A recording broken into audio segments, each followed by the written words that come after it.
Hey guys, welcome back to Ranger Survival and Fieldcraft. I'm Andrew, and what I have for you today are 10 simple tricks that we can do with our bushcraft and survival tools, mostly our cutting tools, maybe some cordage, and then a few other things that we can put to use very quickly and easily, not only in survival, but also in bushcraft, just to make our lives a little bit easier. Stand by.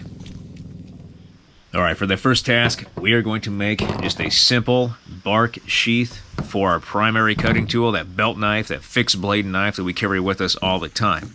This is a great technique to know, just on the off chance that our sheath is damaged for whatever reason. We can still use the materials around us to make a simple sheath to go around that blade to help protect us and others, so we have a safe place to stow that sheath. How we're going to do this is by harvesting bark that is malleable, that we can form to create a sheath.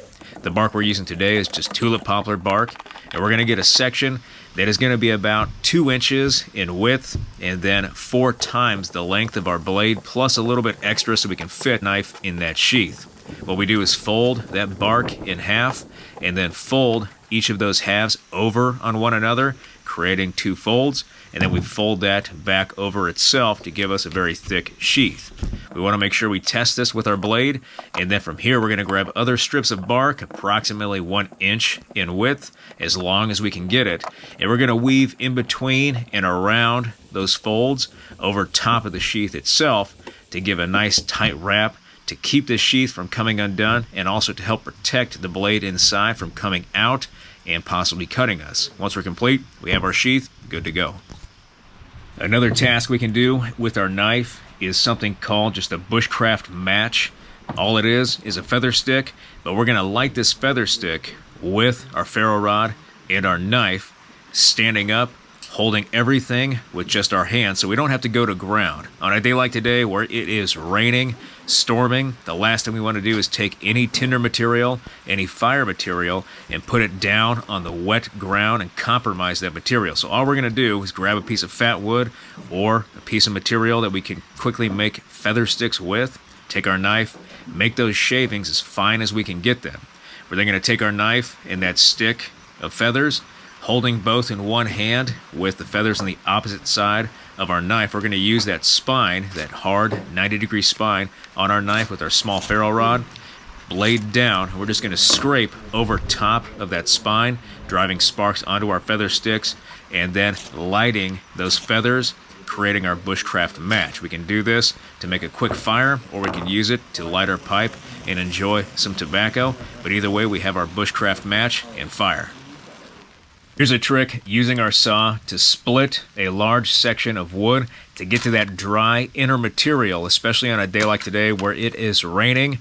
We're feeling the effects of the hurricane that's hitting the south right now, and we're getting a lot of wind and a lot of rainfall. And so we need to get to that inner material because everything else around us is completely soaking wet. So if all we have is a saw, either a hand saw, a buck saw, or a wire commando saw, we can still get to that inner material using that saw and then a little bit of ingenuity.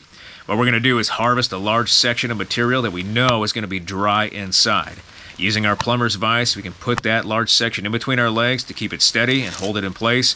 And then using that saw, we're going to saw into that material about a foot down from the top, about halfway into that log itself. We're going to stop about halfway, remove that log, and then we're going to find a nice big tree. We're going to turn that curve or that cut that we made about halfway into the material around, away from the tree, and then just using our baseball bat swing, we're going to swing and strike the tree with our log, approximately the same area as the cut we made on the opposite side, causing fracture and splitting that wood so we can actually get to that inner material. Once we get that inner material, all we have to do is take out our knife, make some feather sticks, take out our lighter, and then light that dry material to get our survival fire going in rainfall, just like this, using nothing but a saw and our pocket knife. Speaking of that saw, we can use that saw as another fire starting tool. All these saws that we have and a lot of our tools are going to be high carbon steel, which means if we have a hard rock, a piece of chert or flint, we can actually take that rock, strike the spine of our saw, and drive sparks off of that saw onto fine tinder material. I went ahead and prepped char material already inside this bottle and nesting cup. We can take that material out, and then if we have dry tinder material for a bird's nest, we can just form that nest, take a piece of that char, put it right inside the nest as much as we want, and then taking that saw, holding it over top of that char material in our bird's nest with a hard rock or a piece of chert, we can begin striking the spine of the saw and drive sparks off of that saw onto the char material in our bird's nest. Those sparks are hot enough to actually light that fine tinder material, fine just like me, to ignite it, get that fire going, then we just blow that into flame, and we have fire. Here's another trick with just a small folding knife. We should always have some sort of folding knife in our pocket for just utility, cutting cordage, even processing game, and possibly carving different tools out of wood material that we harvest off the landscape, whatever we need. But we should always have some sort of cutting tool on us. That folding knife is a little bit more than meets the eye. We can actually split smaller sections of material with a folding knife, and the trick to this is that we leave the knife at a 90-degree open angle. We don't extend it all the way, because if we try to baton with the knife fully extended in the locked position, we're going to break that lock. So instead, we keep it about a 90-degree, and we just hold on to the blade. Using a small baton, we can begin batoning through material that is shorter in width than our blade is long, and then process that down, make feather sticks, and then we can take out our lighter, again lighting that dry material inside to get another fire going. Too easy. This next trick is one of my favorite tricks. It's an old school military trick on how to cut paracord if we don't have any sort of cutting tool with us. No knife, no razor blade, no nothing. All we need to actually cut this paracord down to the length we need it for in survival is by using paracord. So we have that paracord we want to cut, this orange cordage. A technique is to make an overhand knot to the left and right hand side of our target area for where we're going to cut this cord in half.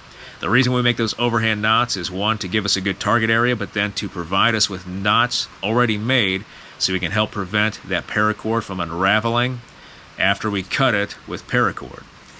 Once we have those knots in place and our target area is decided, we're going to stand on top of that paracord. We can even wrap the excess paracord around our boots to keep it taut while we saw through this. We're going to grab our other hank of paracord, loop it underneath the cord we're going to cut, and then just pull up and begin sawing really quickly. We'll cut that paracord, and now we've got it down to size for survival. Here's another old school trick. Inside our utility pouch with the loadout we brought out here to train this weekend for survival, we have another small folding knife, and then we have our small fishing kit. Inside that fishing kit, we have a sail needle. Always a good idea to have needles and a sewing kit as part of our survival kit for clothing repair, as well as improvisation like we're going to do with the items we have right now. With that knife and that needle, we can create an improvised compass to help us find cardinal directions by simply using the knife to magnetize the needle. We're going to use the very tip of the blade, which is negatively charged, to stroke against that needle 100 or 200 times to force electrons. We're going to stroke that needle in one direction only, and then once we get done with our 200 strokes, we can use that same tip of the blade to test the needle by holding it in our hands and attempting to suspend it to see if it is magnetized. Once it's magnetized, we suspend it with thread to find our north-south line. Here's another bushcraft trick that we can use with just some simple tools to help us make natural cordage. We gather the material off the landscape, and then we move to an area where we can begin crafting that natural cordage. It takes a long time to make natural cordage, and we want to save the dexterity in our fingers. So we can make just a simple cordage jig with a longer stake about 3 feet in length. We take out our survival knife, make a stake on one end, and then pound that into the ground, baton just a little ways into the top of that stake, creating a split. Leave the knife in place, and then grab the material we're going to make cordage with. We just have this bark. We begin making that cordage by twisting it opposite directions so it coils around itself. We place that coil inside the split of our jig, remove the knife, and now it's held in place. All we have to do now is twist the fibers using a similar reverse wrap 2-ply method until we begin to make cordage, make as much as we want, remove it from the jig, and then we have our natural cordage ready to go. There is nothing worse than just sitting down after a hard day's work on the cold, wet, muddy ground, especially out in this hurricane. Having a dry place to just sit down outside and trying to enjoy the weather or a campfire nearby is worth its weight in gold. So we can improvise just a basic bush chair with some cordage, 3 limbs that we harvest off the landscape with our saw, and then our dry sleeping mat. What we do is take out that survival saw, harvest limbs that are about thumb size in diameter, approximately 2 to 3 feet in length. We're going to grab some cordage. This time we're using orange mule tape, and we're going to lash those 3 limbs together at one end, forming a tripod. Then we just stand that tripod up, grab our sleeping mat, wet side down. We can lay it down on the earth and then fold it over top of our tripod, giving us a dry place to sit. We just put our 4th point of contact on that pad and then lean back against that tripod that acts as our backrest to give us some place to sit, enjoy the fire and the weather. You'll remember that natural cordage we made with our natural cordage jig just to weave those fibers together. Well, we made approximately 8 feet of natural cordage that has roughly a 65-pound tensile strength because we tested it with some weights over at the student's classroom. There's a little trick we can use with this cordage, now that we know that it's strong, to actually pick up material and move it back to camp. We're out here harvesting firewood, getting to that dry inner material, and we sawed a bunch of different pieces down to carrying size. We can take out that natural cordage, tie the 2 ends together in a non-slip knot, and then lay that loop down on the floor, stack the firewood on top, put 1 loop through the other loop, and now we have a handhold, and we can carry our firewood back to camp. Now, we typically carry just a regular hatchet in the woods to process material.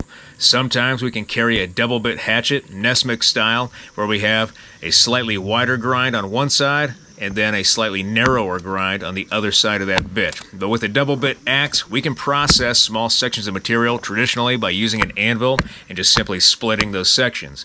But if we want to be extra safe because we have longer sections that we want to process without going through the hassle of sawing them down to size, we can use a safer method to process that material by planting that hatchet into our anvil, giving us that extra bit or the second bit facing up. Here, we can just take a mallet or some sort of maul and then grab the sections of material we want to process down, place them over the bit, and just mallet or baton them to split those sections into even pieces to process our firewood. This is much safer, gives us an easier opportunity to split that wood. Alright guys, so I'm out here at the Pathfinder School teaching land navigation this weekend, and I came up with just a quick video with 10 bushcraft and survival tool tricks, skills that we can use while we're out camping or doing survival tasks in the woods. I really hope you liked this video, Down and Dirty today. If you did like this video, hit that like button, hit that subscribe button, leave me a comment in the comment section. I always appreciate your feedback. I want to thank you guys for everything you do for me, for this channel, for your likes, your views, your subscriptions, your comments, your feedback, and your shares, and I'll be back with another video as soon as I can, guys. Thanks.